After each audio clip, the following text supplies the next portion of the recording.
Public అందరికీ Gokavaram police వారి తరఫున విజ్ఞప్తి ఏంటంటే అండి, ఈ ఈ బైక్ థెఫ్ట్లు చేసేటప్పుడు వీళ్ళు ఏం చేస్తారంటే ప్లగ్ సార్ ఏది ఇది ప్లగ్ ఇది తాళం సెట్ సార్, తాళం సెట్ ప్లగ్ సార్.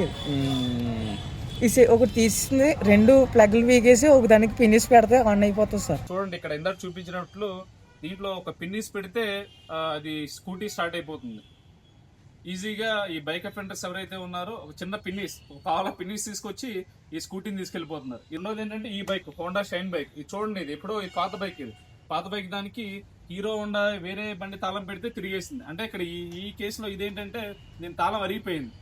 కాబట్టి వాహనదారులు ఎవరైనా సరే మీరు చేయాల్సింది ఏంటంటే రెగ్యులర్గా ఎప్పుడైనా సరే ఈ తాళాలు అనేవి వేరంటీర్ అయిపోతూ ఉంటాయి, ఇవి అరిగిపోతూ ఉంటాయి. అలాంటప్పుడు ఏం చేయాలంటే మన మార్కెట్లో కొత్త తాళాలు అమ్ముతూ ఉంటారు, ఈ లాక్ సెట్ అమ్ముతూ ఉంటారు అనమాట. 800 900 ఉంటుంది. అది వేసుకుంటే ఆటోమేటిక్గా ఈ బండిని ఎవరు థెఫ్ట్ చేయడానికి ఉండదు. అదొకటి. వాహనాన్ని రక్షించుకోవడానికి ఉద్దేశం ఏంటంటే ఇప్పుడు కొత్తగా ట్రాకర్స్ వస్తున్నాయి, జీపీఎస్ ట్రాకర్స్.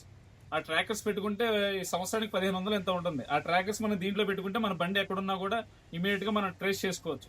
యాక్షన్కి హెల్మెట్ ఎలా పెట్టుకుంటున్నాం అంటే అలాగే బండి సేఫ్టీకి కూడా మనం జీపీఎస్ ట్రాకర్స్ పెట్టుకుంటే అవి మీ తరపు నుంచి మీరు తీసుకునే ప్రికాషన్స్ అనమాట. సో ఈ రెండు కూడా స్టోలెన్ వెహికల్స్ ని ఏదైనా లాక్ సెట్లు మార్చుకోవడం, లేదంటే ఉన్న హై వాల్యూ బండ్లు అన్నిటికీ కూడా జీపీఎస్ ట్రాకర్ అమర్చుకుంటే ఈజీగా వాటిని దొంగల నుంచి రక్షించుకోవచ్చు.